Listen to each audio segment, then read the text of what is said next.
Hello, everyone.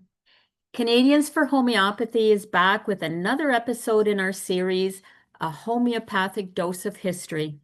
I'm Shirley Goethe, and I'm loving sharing these incredible stories. Many of us did not find homeopathy directly. We stumbled onto it in a roundabout way. Too often, it was our last resort after trying everything else with no success.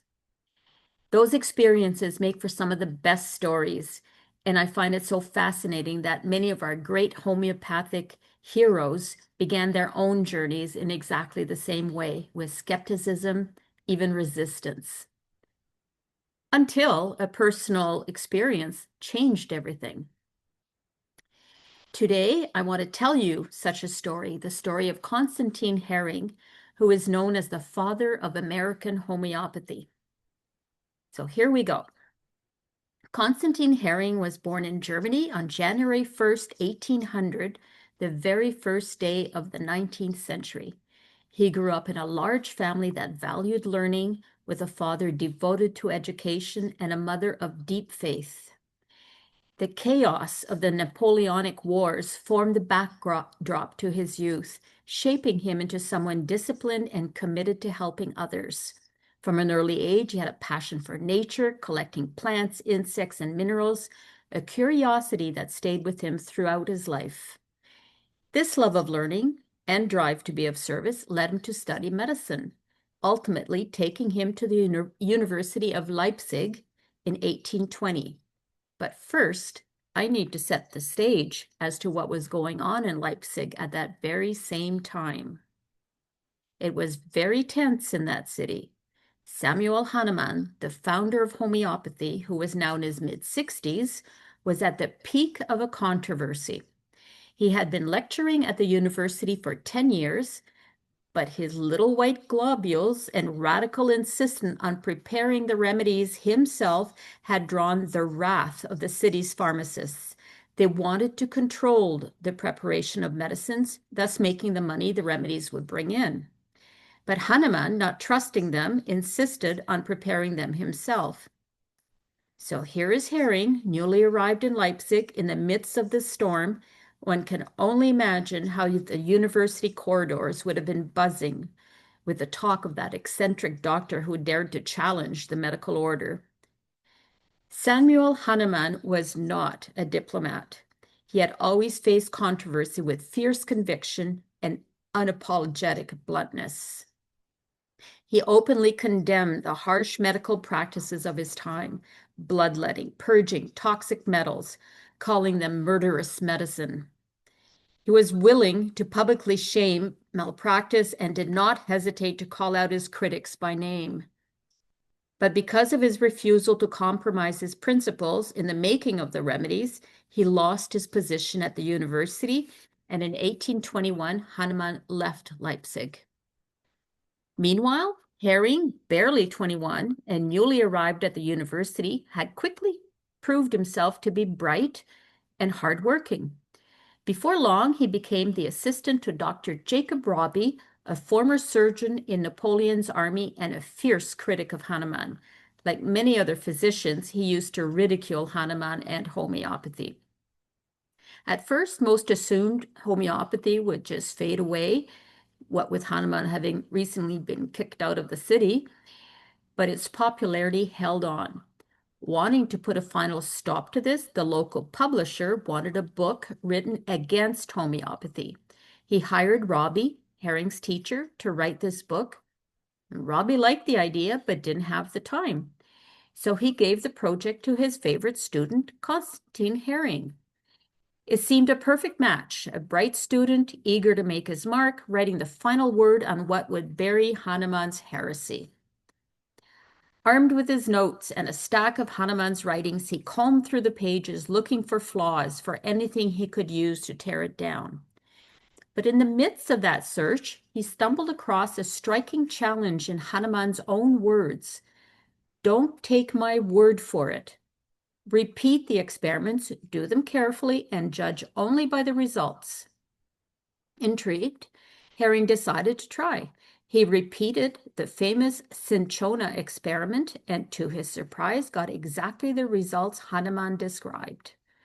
From that moment, his mission to discredit homeopathy began to unravel, replaced by reluctant respect, and the book was put on pause. But then a dramatic event happened which changed the course of Hering's life and the future of homeopathy. That turning point came during an autopsy when Hering accidentally cut his right forefinger. The wound quickly became gangrenous, a fatal condition in those days, and no treatment helped. The doctors and professors, and remember, he would have been surrounded by them at the university, all urged him to amputate the finger to save the hand. This terrified Hering, who was studying to be a surgeon. But a fellow student, a follower of Hahnemann, convinced to try homeopathy and gave him a few doses of arsenicum album. To everyone's surprise, the finger healed completely and his hand was saved.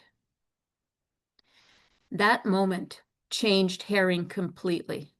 His doubts vanished. He threw himself into homeopathy with full passion and dedication. Later, looking back, he described it as the moment when the last veil that blinded my eyes to the light of the rising sun was rent, and I saw the light of the new healing art drawn upon me in all its fullness. I owe to it far more than the preservation of a finger. To Hahnemann, who had saved my finger, I gave my whole hand, and to the promotion of his teachings, not only my hand, but my entire man, body, and soul. Hering thus turned into an enthusiastic defender of homeopathy and took every opportunity to declare publicly the promising future he foresaw. He wrote, "My enthusiasm grew. I became a fanatic. I went about the country, visited inns where I got up on the tables and the benches to harangue whoever might be present to listen to my enthusiastic speeches on homeopathy. I told the people that they were in the hands of cutthroats and murderers. Success came everywhere. I almost thought I could raise the dead." And he even persuaded his teacher Robbie and the publisher that homeopathy was the way forward. A quick little sidebar here. 10 years after that event, that same publisher founded a journal of homeopathy, which is presently today the oldest medical journal on earth and still in print and still a leading voice in homeopathy. But back to Hering's story.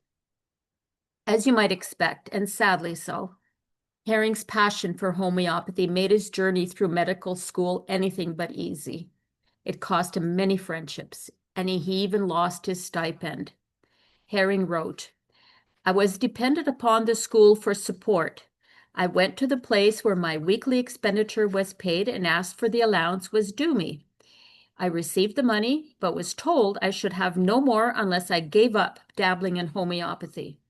I resented this insult by throwing the money which the chief of the institution had just paid me at his feet, at the same time exclaiming, 'I shall never touch another penny of this money.' From that moment, I never suffered. As long as I live, I will work for homeopathy with all my power." Eventually, he had to change universities and had to rely on his younger brother's financial help. At the Würzburg University, he held fast to Hahnemann's principles despite the skepticism and mockery of peers and professors. His thesis was called "The Medicine of the Future." It challenged the very foundations of mainstream medicine of that day and argued in favor of the new field of homeopathy. He had to defend it in front of his professors, who were likely itching to tear it apart. But he did so ably, without backing down, maintaining the doctrines of Hahnemann, and in March 1826 he received his diploma, graduating with the highest honors as a doctor of medicine, surgery, and obstetrics. And Hering then called himself a doctor of homeopathy. Though Hering and Hahnemann never met in person and narrowly missed each other in Leipzig in 1821, which, given the timing, might have been awkward, The irony is that they later became very close through an enduring correspondence. Herring's relentless determination and great intelligence shaped everything he achieved. It fueled his provings of 72 remedies. He edited leading journals. He discovered the law of cure. And that same drive led him to found homeopathic academies. He wrote many books, including The Domestic Physician, which was the very first self-help book for the layperson. And please note that the link to this interactive book can be found in the sources section of this presentation, and you can flip through the pages for yourself. His last great accomplishment is the 10-volume Guiding Symptoms. All of this ultimately earned him the title of Father of American Homeopathy. Herring practiced homeopathy until the very day he died. So if you wish to read more about Herring, here are some sources, although there are many more. And feel free to share this video. It's on Canadian for Homeopathy's YouTube channel and Facebook page, and you'll find all the links, including the sources, posted in the show notes. Please subscribe to us, give us a like, and follow us, and watch for our next free webinars. Thanks for watching. And here's a little teaser. Get ready for the next homeopathic dose of history. And Herring often welcomed his favorite students into his home on Saturday nights, where the air was thick with stories of discovery and insights. To have been a fly on that wall.